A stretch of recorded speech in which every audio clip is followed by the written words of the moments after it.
Alors bonjour, voici donc la vidéo du premier amphi de l'année sur les nombres complexes. Donc ce chapitre va être très important pour entre autres le cours de Monsieur Karowski sur les signaux et circuits. Alors je vous conseille, comme pour les précédentes vidéos, de rester actif devant votre écran, de prendre des notes, de travailler au brouillon les exercices et éventuellement de mettre en arrière ou en avant si besoin est, suivant le rythme de votre compréhension. Alors, donc nous avons vu déjà l'ensemble des nombres complexes dans les rappels.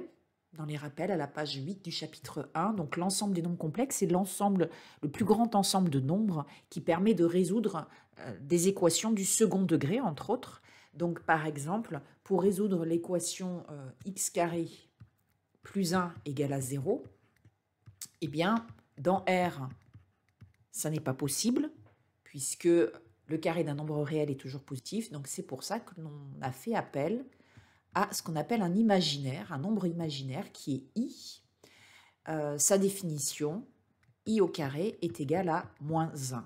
Ainsi, les solutions de cette équation, x carré égale à moins 1, sont i et moins i. On a ainsi, les mathématiciens ont ainsi construit l'ensemble des nombres complexes que l'on note grand C majuscule. C'est l'ensemble, comme c'est écrit ici, des nombres a plus ib, où a et b sont des nombres réels. Et dans cet ensemble, toute équation du second degré possède deux solutions. Alors, un rappel sur ces formules que certains parmi vous n'ont pas encore utilisées en terminale ou même cette année ensemble. Donc, je vous conseille de travailler l'équation suivante de façon à vous entraîner. Eh bien, vous pouvez travailler par exemple l'équation du second degré, x carré plus x plus 1 égale à 0. Et puis, vous pouvez aussi également résoudre l'équation 2x carré plus 3x plus 5 égale à 0. Voilà. Donc, vous pourrez me soumettre la résolution de ces deux équations et je vous les corrigerai. D'accord? Je vous donnerai la solution par la suite. Alors, c'est parti. Partie C, les nombres complexes. Donc, qu'est-ce que c'est qu'un nombre complexe? Alors, vous avez vu précédemment la notation mathématique. C'est l'ensemble des nombres qu'on note petit z qui sont égaux à plus ib, où i est un nombre imaginaire tel que i au carré est égal à moins 1. Eh bien, en GE2i, la lettre i est réservée à l'intensité du courant. Voilà pourquoi nous allons plutôt utiliser la lettre j. Donc, en GE2i, j, c'est l'imaginaire défini par j au carré égale à moins 1. Et l'ensemble des nombres complexes, c'est l'ensemble des nombres z qui sont égaux à x plus jy, où x et y sont des nombres réels. Vous remarquerez que sous la lettre z, il y a ici une barre. D'accord? Donc, voilà, il faudra respecter cette notation, la barre en dessous. Donc, c'est lié à l'impédance, pour ceux qui connaissent un peu l'impédance complexe. Donc, il y a une barre sous les nombres dits complexes en électricité. Alors, x, c'est ce qu'on note la partie réelle de z. On note grand R E de z. Et y, la partie imaginaire. Donc, nous allons prendre quelques exemples de nombres complexes. Alors, z1 est égal à 1 plus j. Voilà, donc la partie réelle de Z1, c'est 1. Et la partie imaginaire de Z1, c'est également 1. Attention, dans la partie imaginaire, il n'y a pas le j. On prend uniquement le coefficient de j. Alors ici, on peut représenter graphiquement un nombre complexe dans le plan des complexes. Il est muni d'un repère orthonormé OI, OJ. Donc ici, si je veux représenter graphiquement le nombre complexe Z1, eh bien, en abscisse, c'est la partie réelle, en ordonnée, c'est sa partie imaginaire, et j'obtiens donc ici le point M1, qui est l'image, on dit qu'il est l'image du nombre complexe 1 plus J. Et on dit que 1 plus J est l'affixe du point grand M1. Deuxième exemple, Z2 est égal à 1 moins J. Donc la partie réelle de Z2, c'est à nouveau 1. La partie imaginaire, c'est moins 1. La représentation graphique, eh bien, je vais avoir 1 en abscisse et moins 1 en ordonnée. Donc voilà ici, M2, le point image de 1 - J. 1 - J est l'affixe du point M2. Alors, troisième exemple. Donc, on va maintenant choisir Z3 qui est égal à -3. Alors, la partie réelle, eh bien, c'est pas compliqué, c'est -3. La partie imaginaire, c'est 0. En fait, c'est comme si on avait ici -3 plus 0 fois J. Donc, la partie imaginaire, c'est 0. La représentation graphique, donc ici, en abscisse, on a -3 et en ordonnée, 0. Donc, voilà le point M3, image du nombre complexe -3. En fait, vous remarquez que tous les nombres réels sont sur l'axe des abscisses. Puis, l'exemple 4, on va prendre 5J. Donc là, la partie réelle de Z4, ben en fait, il n'y en a pas. C'est comme si on avait 0 plus 5J. Donc 0. La partie imaginaire, eh bien, ça va être le coefficient de J, c'est-à-dire 5. La représentation graphique, donc ici, l'abscisse, c'est 0 et l'ordonnée, c'est 5. Voilà donc M4 qui a pour affixe 5J. Donc vous remarquez que tous les imaginaires purs, un imaginaire pur, c'est quoi? C'est un nombre complexe dont la partie réelle est nulle. Donc tous les imaginaires purs se trouvent sur l'axe des ordonnées. Par exemple, 3J, -2J, etc. Dernier exemple, Z5. Alors Z5, on va prendre 1 plus J racine de 3. Donc la partie réelle de Z5, c'est 1. Et la partie imaginaire de Z5, c'est racine carrée de 3. Alors là, par contre, pour représenter graphiquement M5, ça va être un petit peu compliqué parce que racine carrée de 3, je n'ai pas de... Enfin, il faudrait que je prenne la calculatrice, que j'ai une valeur approchée. Moi, ça ne m'intéresse pas. Je veux vraiment le placer précisément, ce nombre complexe. Donc, on attendra la moitié de cette séance pour savoir comment, grâce à la règle et le compas, placer très précisément 1 plus j racine carrée de 3. Alors maintenant, nous allons faire un résumé de tout ce que nous venons de voir. Donc, pour représenter graphiquement un nombre complexe, on munit le plan d'un repère orthonormé O, OI, OJ. Sur l'axe des abscisses, c'est la partie réelle. Sur l'axe des ordonnées, la partie imaginaire de notre nombre complexe. Donc, par exemple, si je prends Z égale à X plus JY, voilà, donc admettons que ici, j'ai X et ici Y. Voilà, j'obtiens ici le point M. On dit que c'est l'image du nombre complexe Z. Et on dit que Z est l'affixe du point M. Alors, ici, vous visualisez la représentation graphique d'un nombre complexe dans un repère cartésien. On peut aussi représenter un nombre complexe dans un repère polaire. Alors, qu'est-ce que c'est qu'un système de coordonnées polaire? Donc ici, quand on est en cartésien, en coordonnées cartésiennes, on repère un point par son abscisse x et par son ordonnée y. Autrement dit, un point est déterminé, la position d'un point est déterminée de façon unique par x, y, d'accord, par deux valeurs x et y. Alors, en coordonnées polaires, qu'est-ce que ça va donner? Bien, en coordonnées polaires, pour déterminer de façon précise la position d'un point, on va utiliser sa distance à l'origine, OM, et l'angle de vecteur OI-OM. OI, ici c'est I, hein, le point I. OI-OM, je vais appeler θ cet angle. Donc θ, c'est la mesure de l'angle de vecteur orienté, bien sûr, OI-OM. Alors, comment faire pour, à partir des coordonnées x, y, déterminer les coordonnées polaires? Petit r, on dit en général la distance de O à M et θ. Voilà, donc là, je rappelle, c'est les coordonnées dites polaires. Et ici, cartésienne en XY. Alors pour cela, eh bien, on va utiliser le théorème de Pythagore. Donc vous voyez qu'ici, l'hypoténuse au carré, c'est OM au carré. Donc on va avoir OM au carré qui est égal à la somme des carrés opposés. Donc ici, la longueur de ce côté, c'est x au carré, plus la longueur de ce côté, c'est le y, que l'on retrouve en face ici, donc y au carré. On en déduit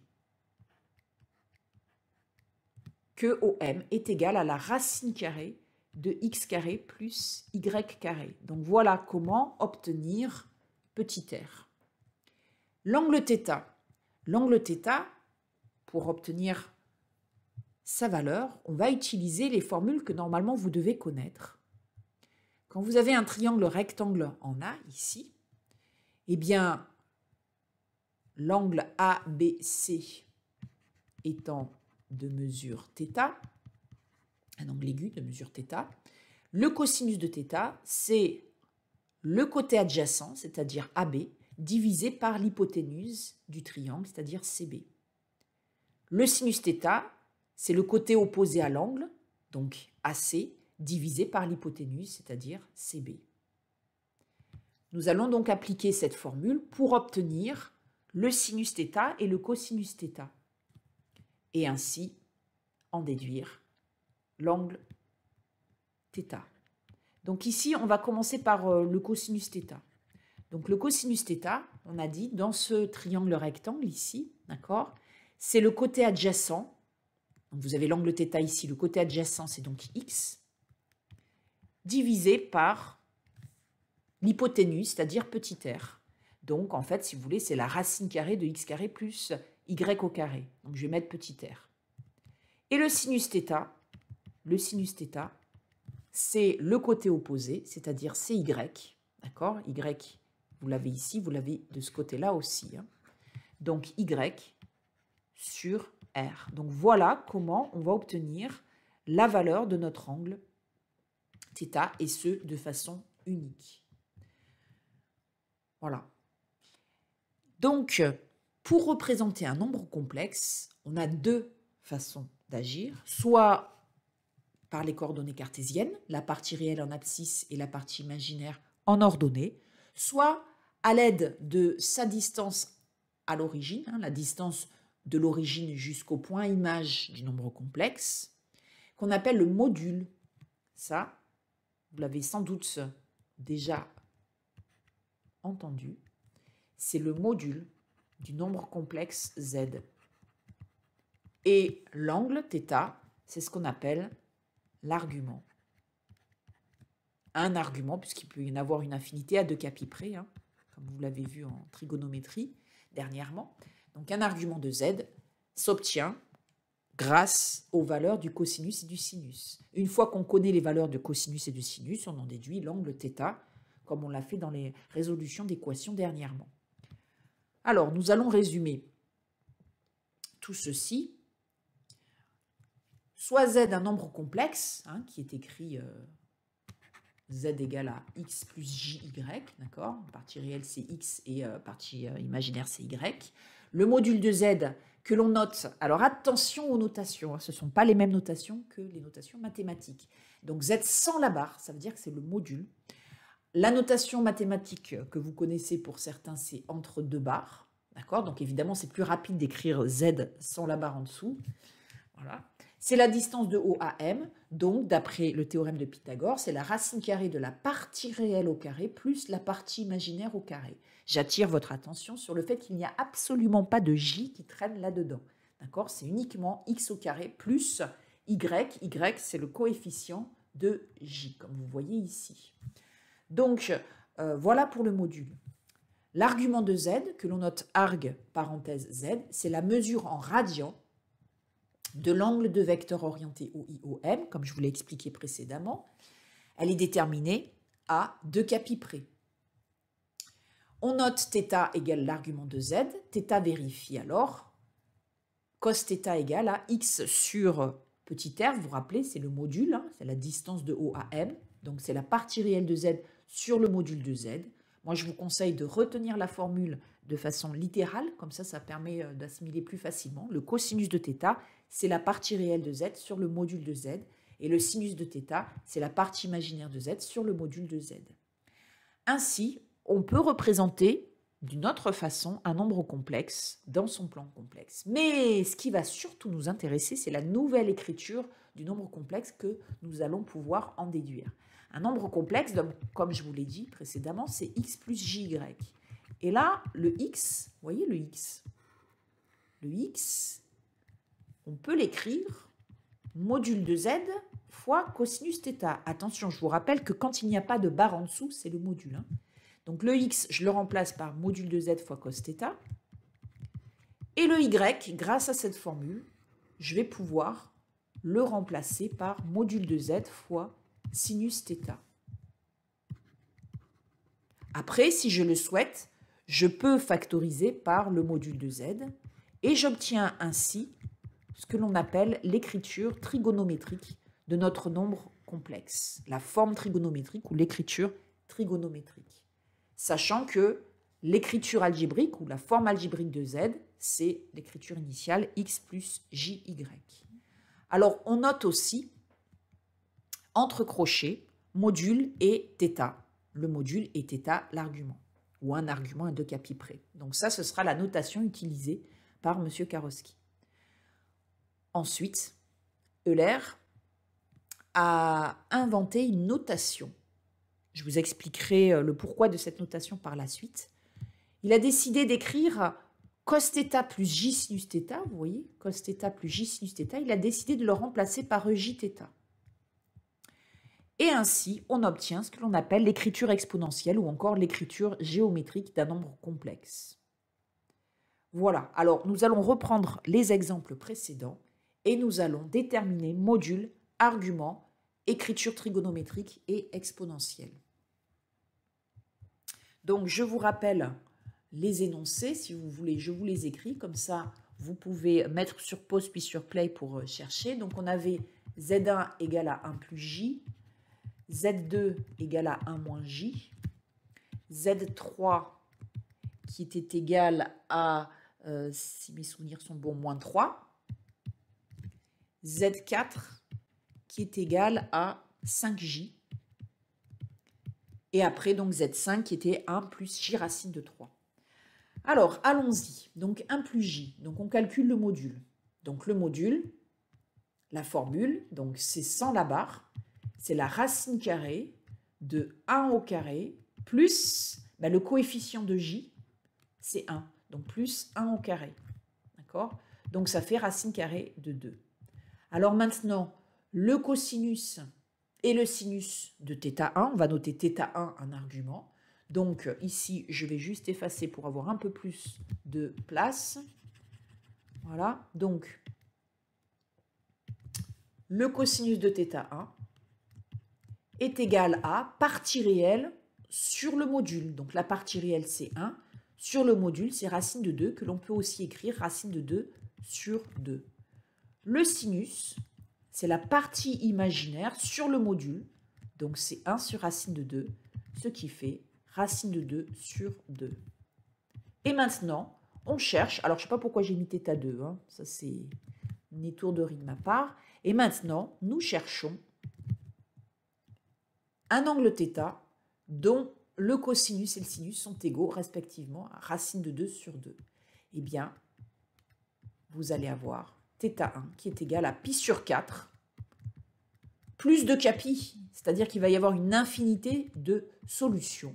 Mais après, on choisit un argument le plus simple possible, en général dans l'intervalle 0pi, et ici, mesure d'angle principal, autrement dit, et ici, ça va être pi sur 4.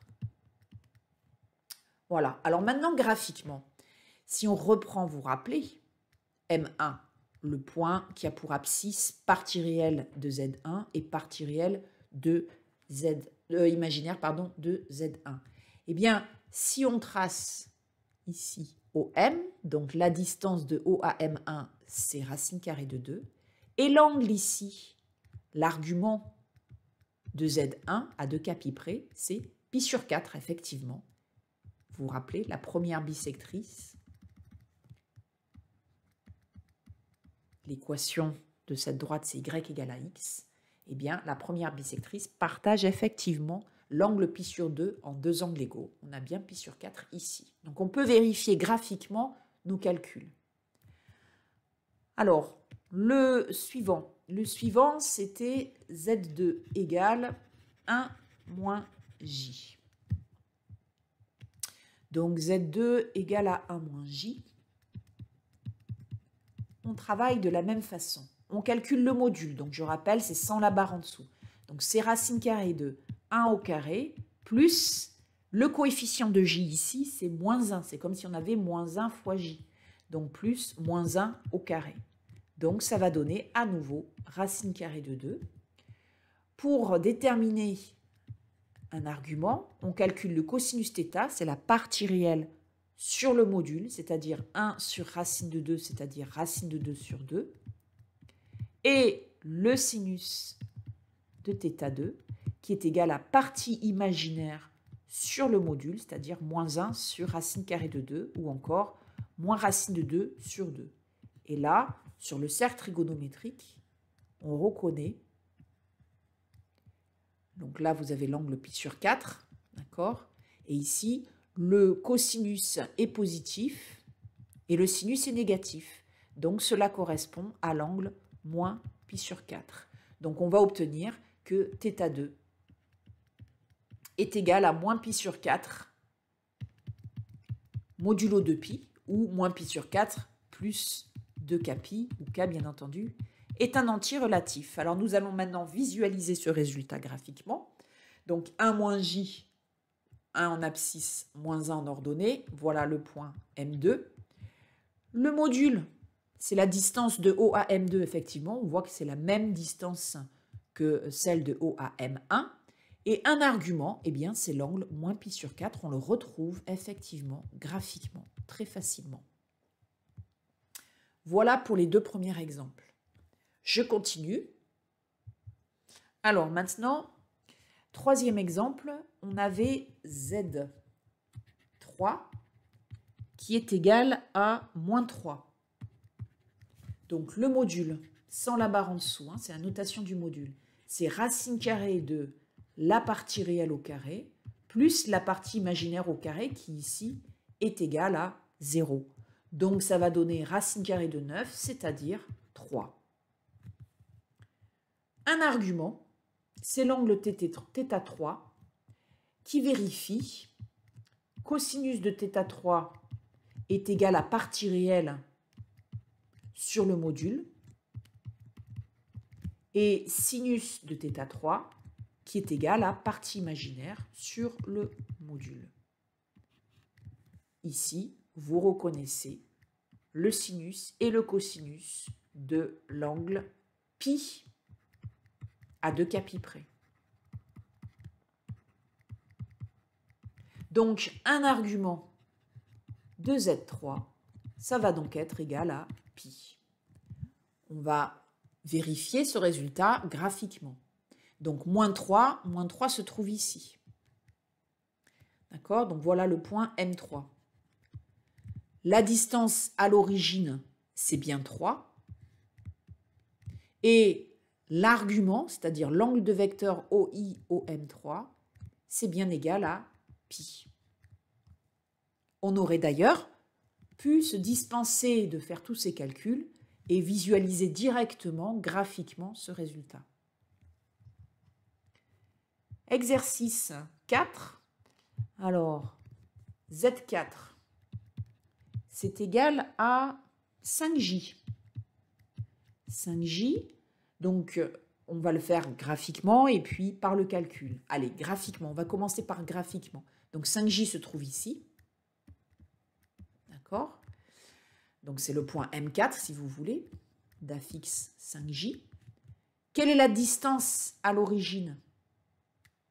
Eh bien c'est 5, donc le module c'est 5. Et quel est l'angle de vecteur OI, OM4 qui va nous donner un argument, eh bien c'est pi sur 2. On va vérifier par le calcul ce résultat. Le module, je vous rappelle la notation sans la barre au-dessus, en dessous, c'est la racine carrée de 0 au carré, partie réelle qui est nulle, plus 5 au carré. Donc ça fait racine carrée de 25, c'est-à-dire 5. θ4, donc un argument, va vérifier cosinus de θ4 égale à 0 et sinus de θ4 égale à partie imaginaire sur module, donc 1. Ici, c'était 0, hein, partie réelle sur module, hein, je précise, voilà. Et donc là, on obtient effectivement le cosinus et le sinus des angles pi sur 2 plus 2k pi. Donc, voilà, donc un argument de Z4, c'est pi sur 2, à 2k pi près.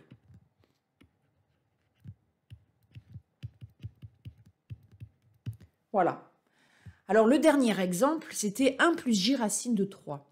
Et je vous avais expliqué, celui-là, pour le tracer, hein, à cause du racine de 3, c'est pas évident.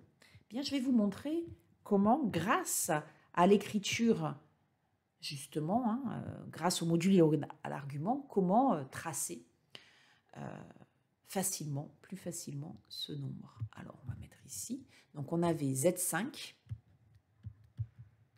qui est égal à 1 plus j racine de 3. Donc, on calcule le module, sans la barre en dessous. Hein. Donc, c'est la racine carrée de 1 au carré plus racine de 3 au carré, ce qui donne la racine carrée de 1 plus 3, la racine de 4, ça fait 2.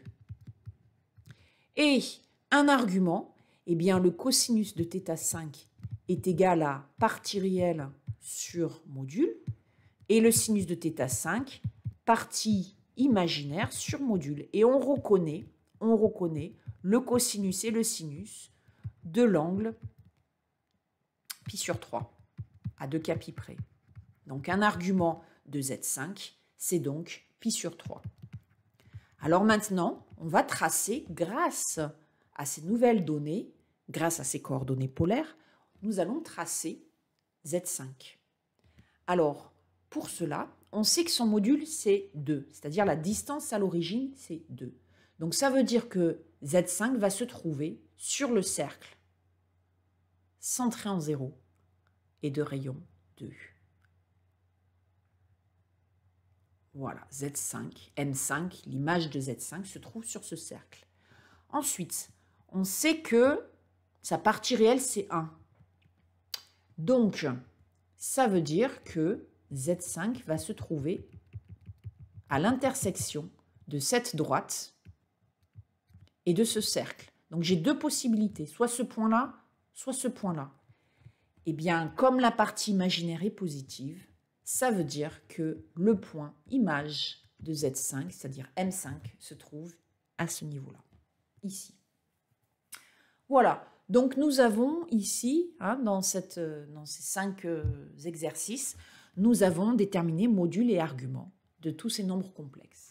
Alors maintenant, on va revenir en arrière, on va reprendre tous ces exemples et on va en déduire l'écriture algébrique, donc c'est l'écriture de départ, mais aussi l'écriture trigonométrique, et plus exactement, c'est ça surtout qui va nous intéresser, c'est l'écriture exponentielle. Donc, l'écriture exponentielle, c'est quoi? Eh bien, c'est ceci, c'est module fois EJ argument. D'accord? Argument de Z, bien sûr. Donc, si je prends le premier, Z égale à 1 plus J, j'ai trouvé racine de 2 comme module et pi sur 4 comme argument. Donc, je vais pouvoir écrire que Z1, écriture exponentielle de Z1, c'est donc le module racine de 2 fois exponentielle J fois pi sur 4. Voilà. Ou alors, en écriture polaire, comme l'utilisera M. Karowski, racine carrée de 2, point virgule, pi sur 4. Donc en mathématiques, par contre, on utilise l'écriture exponentielle. D'accord? Donc ça, c'est vraiment important ici que en mathématiques, vous utilisez cette notation. Et avec M. Karowski, vous utiliserez cette notation entre crochets. Donc moi, je vais continuer avec la notation exponentielle pour vous y faire. Alors, deuxième exemple, pour Z2, on avait trouvé racine de 2 aussi et moins pi sur 4 comme argument. Donc, l'écriture exponentielle de Z2, c'est donc racine carrée de 2 fois E moins J pi sur 4.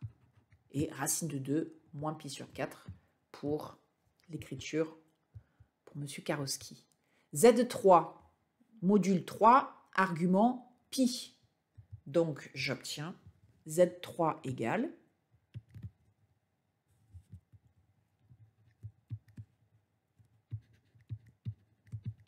3 EJpi, ou 3,pi pour l'écriture de M. Karowski.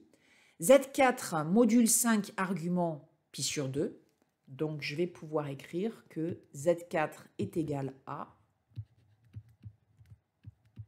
5 fois EJpi sur 2. Et pour finir, Z5, eh bien, on avait trouvé 2 comme module et pi sur 3 comme argument. Voilà. Si mes souvenirs sont bons, c'est ça. Voilà donc comment on fait pour passer de l'écriture algébrique. Donc l'écriture algébrique de Z1, je rappelle, c'est 1 plus J. Donc là, ici, on peut écrire que c'est égal à 1 plus J. Tout ça, ça c'est égal à 1 plus J. Tout ça, c'est égal à 1 plus J. Ah, si vous n'en êtes pas convaincu, allez, on revient en arrière. On revient en arrière. Comment on fait pour passer de l'écriture exponentielle à l'écriture algébrique? Eh bien, on va utiliser l'écriture de l'air. EJθ, on le remplace par cosθ plus J sinus θ. Donc, ça va donner racine carrée de 2, facteur de cosinus pi sur 4, plus J sinus pi sur 4. Et puis, à force de les manipuler, vous connaissez par cœur ces valeurs. Cos pi sur 4, c'est racine carrée de 2 sur 2. Et sinus pi sur 4, c'est racine carrée de 2 sur 2. On développe le racine carrée de 2, on distribue, d'accord? Ça donne racine de 2 au carré sur 2, plus j fois racine carrée de 2 au carré sur 2, ce qui fait donc 2 sur 2, 1 plus j fois 1.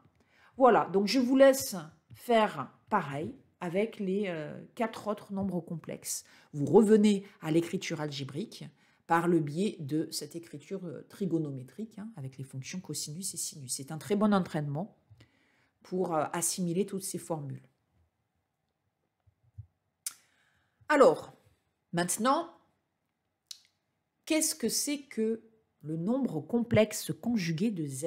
Alors ça aussi, c'est une définition à connaître. Elle n'est pas compliquée du tout. Soit Z, un nombre écrit sous forme algébrique, donc X plus JY. D'accord? Donc vous avez ici sa partie réelle X et sa partie imaginaire Y. On appelle conjugué de Z et on note Z étoile. Alors attention, pour ceux qui connaissent la notation mathématique, on met une barre au-dessus. La notation mathématique, c'est comme ça.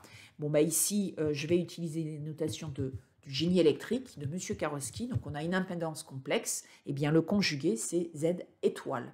Alors, c'est le nombre complexe défini par Z étoile égale à X moins JY.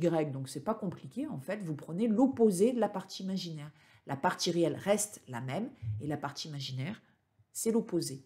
Alors maintenant, en écriture exponentielle, en écriture polaire, si vous préférez, eh bien, qu'est-ce qui va se passer? Le module va être identique, mais par contre, l'argument va être opposé. Alors, on va justement vérifier ça sur le repère, sur le plan complexe, dans le plan complexe. Alors, si je prends un point M, d'accord, d'affixe Z, qui est égal à X plus JY, la représentation graphique, donc l'image de son conjugué, va se positionner ici. Je vais l'appeler M', l'image de son conjugué, donc, puisque la partie réelle, c'est la même, donc l'abscisse va être identique. Par contre, la partie imaginaire, c'est l'opposé. Voilà. Alors, maintenant, Je sais que le module de Z, hein, donc je le calcule, voilà, c'est Z sans la barre en dessous, et je connais un argument de Z, cet état. Eh bien, je peux en déduire très facilement le module de Z étoile, c'est la distance OM', donc vous voyez que ici, hein, je suis sur un cercle de centre O et de rayon module de Z, donc le module de Z étoile est le même que celui de Z. Et concernant l'argument, eh bien, ça va être l'opposé de l'argument de Z. Voilà pourquoi, alors que Z est égal à module de Z fois EJθ, eh bien Z étoile s'écrit module de Z, E moins Jθ. Donc par exemple, si je reprends mes nombres complexes précédents, j'avais Z1 qui est égal à 1 plus J et qui est égal à racine carrée de 2, E, J, pi sur 4. Donc, le conjugué, c'est donc égal à 1 moins J en forme algébrique, on dit aussi en écriture algébrique, vous l'avez compris, ou racine carrée de 2, E moins J pi sur 4 en forme exponentielle ou polaire. En écriture, on dit aussi polaire ou exponentielle. Z2, eh bien Z2, vous vous rappelez, c'était 1 moins J, hein, donc en fait, on retombe sur Z1, hein, donc 1 moins J, voilà, donc on va retomber sur Z1 pour le conjuguer. Donc Z2 étoile est égal à Z1. Ensuite, on avait Z3. Z3, c'était moins 3. D'accord? Donc, le conjugué de Z3, ici, la partie imaginaire, c'est 0. Donc, l'opposé de 0, c'est 0. Donc, ça veut dire que Z3 est son conjugué. Il est le conjugué lui-même. D'accord? Il est EST son conjugué. Donc, en fait, tout nombre réel a pour conjugué lui-même. Voilà, donc je vous rappelle que l'écriture algébrique, l'écriture exponentielle, c'était 3e jpi. Donc ici, on peut écrire 3e moins jpi, mais vous voyez l'angle moins pi à 2 k pi près, hein, voilà, comme l'angle pi. Ensuite, on avait quoi? On avait Z4 qui est égal à 5j. Son écriture exponentielle, c'est 5e jpi sur 2. Donc, le conjugué, c'est donc moins 5j. D'accord? Il n'y a pas de partie réelle ici, donc on prend l'opposé de la partie imaginaire et on multiplie par j. Hop. Et donc, ça va faire 5 fois, l'argument va être opposé, e moins jpi sur 2. Et pour en finir, z5. Donc, z5, c'était 1 plus j racine de 3. L'écriture exponentielle, je vous rappelle que c'est 2e j pi sur 3. Donc, le conjugué, je vais l'écrire ici, le conjugué de Z5, c'est donc égal à 1 moins j racine de 3, c'est-à-dire 2 fois exponentielle moins j pi sur 3. Donc, vous voyez que ce n'est pas compliqué comme notion. Alors, voilà. Donc, nous avons étudié les différentes écritures d'un nombre complexe, forme algébrique à retenir, forme exponentielle à retenir, le passage de l'une à l'autre, d'accord, de la forme exponentielle à la forme algébrique et de la forme algébrique à la forme exponentielle, savoir calculer module et argument, donc d'un nombre complexe, là va de soi, hein, parce que quand on passe de la forme algébrique à la forme exponentielle, c'est ce que l'on doit faire, calculer module et argument, et la notion de nombre complexe conjugué. Et bien maintenant que vous savez tout ça, vous allez pouvoir résoudre l'exercice 1 du chapitre 1. Alors, page 29, en fait, c'est le tableau, c'est la grille qui est à compléter. D'accord? Donc, page 29. Donc, vous le faites pour le 5 octobre. Et moi, le lundi 5 octobre, en QCM, je vous questionnerai sur cette vidéo. Donc, travaillez bien cette vidéo. Si vous avez des questions à poser, n'hésitez pas. Soit par mail, soit en séance de TD. Voilà, bon courage et à bientôt. Au revoir.